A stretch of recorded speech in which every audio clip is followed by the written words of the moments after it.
So we're going to finish up June 2013. Last part. Number 35 says on a multiple choice, Abby randomly guesses on all 7 questions. She's doing this 7 times. Each question has 4 choices. Of those 4 choices, only one of them is correct. So her probability of getting an answer correct is therefore 1 out of 4. Her probability of not correct, getting it wrong, is 1 minus this, the complement, 3 out of 4. She's going to do this for 7 questions. We want to find the probability to the nearest thousandths that Abby gets exactly 3 questions right. We want her to answer 3 questions exactly.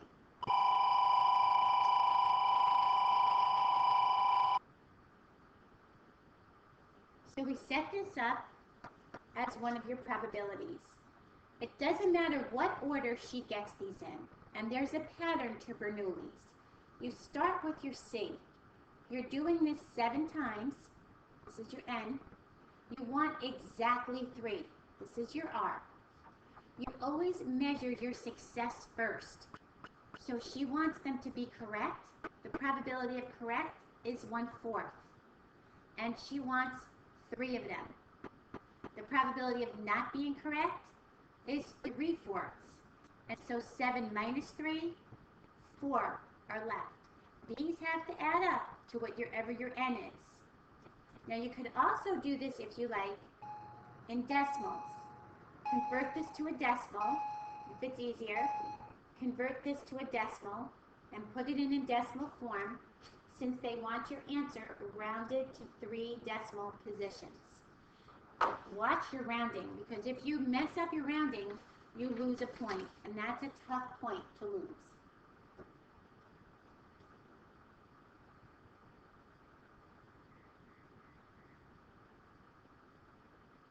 Okay, number 36. Here's an equation, and they want it in simplest radical form. Which means you have a radical in there, so you're not going to be able to pick up your calculator. So the first way we're going to start is we notice that it has a denominator of x. So find your common denominator, x. Multiply every term by an x to get rid of this guy. So this will give me 10x minus x squared. Now, because you have descending x's, you can see that you have a quadratic. Add the x squared and subtract the 10x from the other side so that you can set this up in quadratic form. So we're going to get x squared minus 10x plus 13 equals 0. From here you have 2 choices. You can either do your quadratic formula,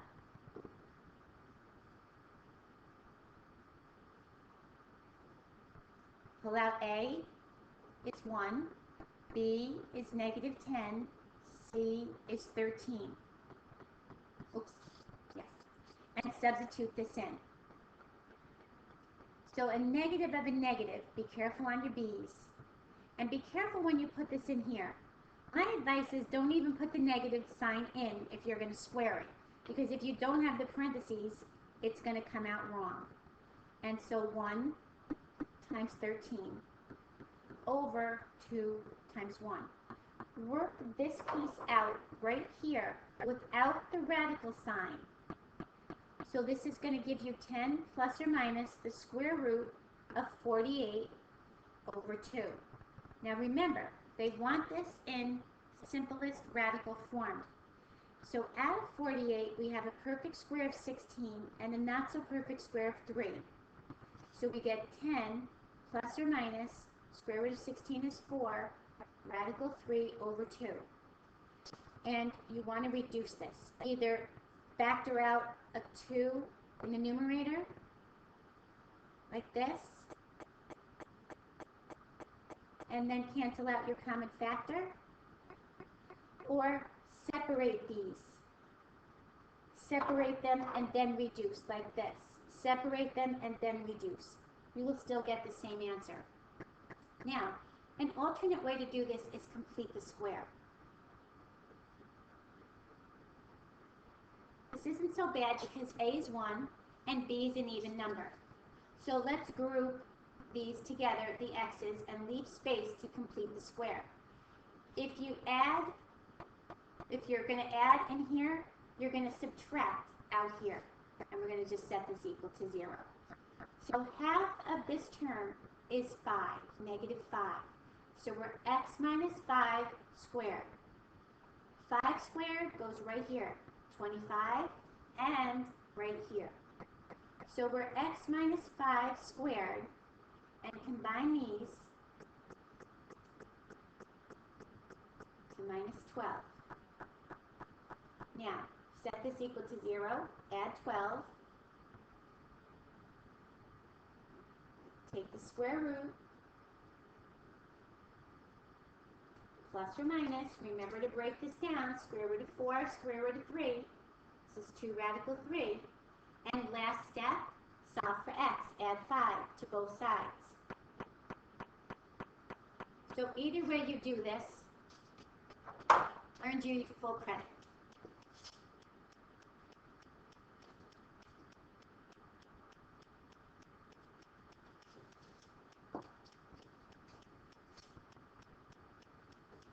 For number 37,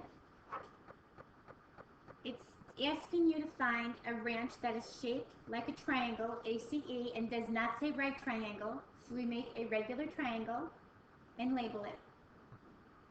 Angle A is 42 degrees, and it should have said degrees. Angle E is 103 degrees.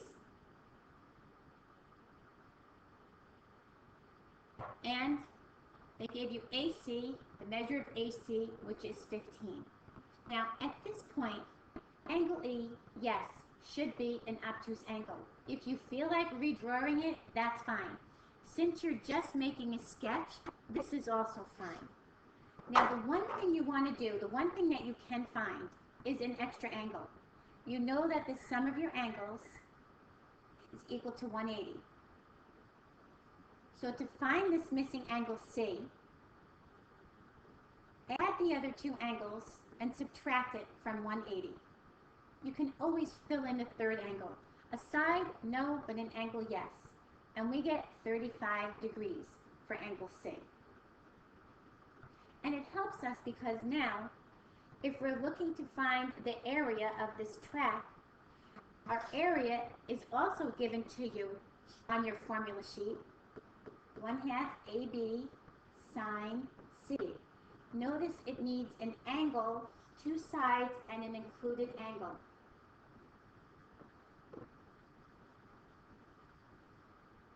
Well, you have all the angles, so all you need to do is either find AE or find CE.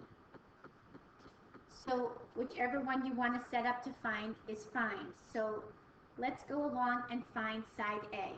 We'll find A. And then we'll be able to do side angle, side here, and find your area. Now notice you have the law of sines set up here. So working your law of sines, and you also have that formula in the back on your reference sheet. Make sure your mode is degrees. Let's find side A. Sine of 42. Cross multiply, find A, and I'd round it a little bit. I'd round it to the tenths position. Now plug this in to your formula and find your area. You are 1/2, and you're going to be AE this time, AE sine C. So 1/2 A times E times the sine of 35. Now, because they asked you to the nearest square mile, and 35 is not one of our special triangles, you can put this right into your calculator and round it to the nearest square mile. 44 square miles. Watch your rounding.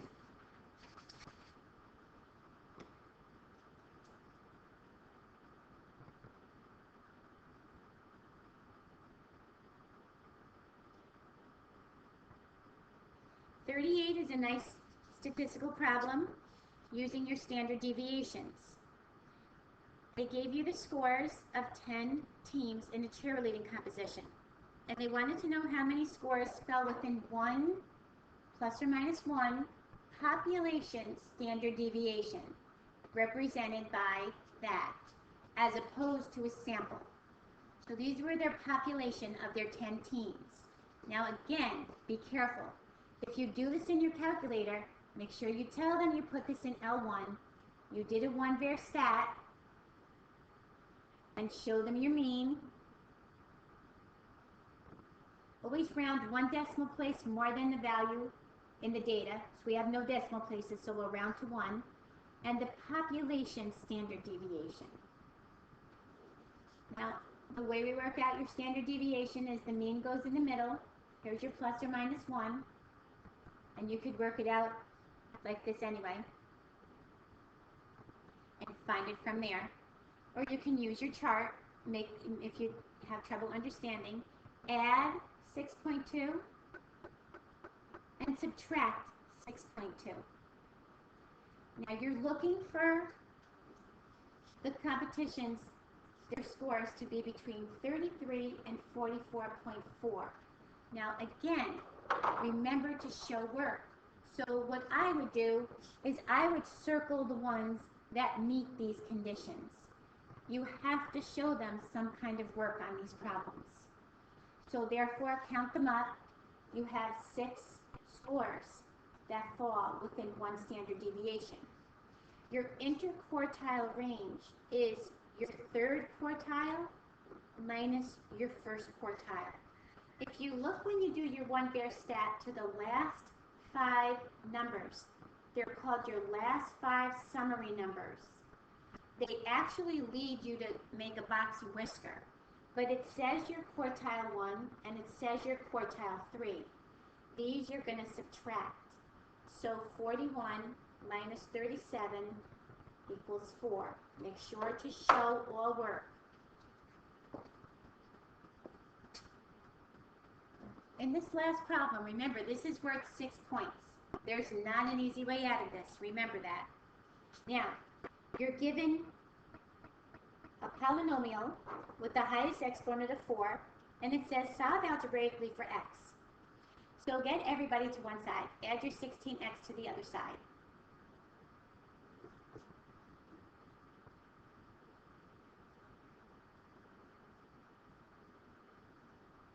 Now you are used to 1 term, 2 terms, perfect squares, trinomials, and the last way we teach is also finding by grouping. Now you can group these guys, or you can start really easily first by taking out a common factor. So since everybody shares an x, I would take the x out first and make your life a little bit easier.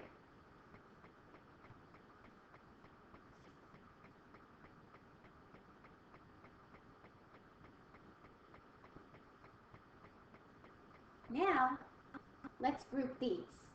Remember to keep track of this x factor. That has to be there too. Take a look at the first 2. Out of the first 2, we can factor an x squared. And we have an x plus 4 left. We need to factor out something out of this next group so that we're left with an x plus 4. And we can see we factor out a 4. Keep track of this and keep track of the x outside. Notice they both contain a factor of x plus 4. The other factor that's left is x squared plus 4. And bring down that x. This is still equal to 0. Now x squared plus 4 is not a perfect square. A perfect square are 2 terms separated by a minus sign. This is a plus sign. So take each of these factors and set them equal to 0 since you have to solve for x. So this is x is 0, x is negative 4, and subtract 4. This is not a perfect square, so subtract 4, take the square root. Remember when you take a square root, you get a positive and negative. Then take out your imaginary, your -1 square root, and you're left with a 4. So this x is plus or minus 2i. So your final answer has 0, -4, plus or minus 2i. And you expected the highest exponent in your polynomial was 4, so you did expect 4 roots. So make sure you clearly point out to your 4 roots.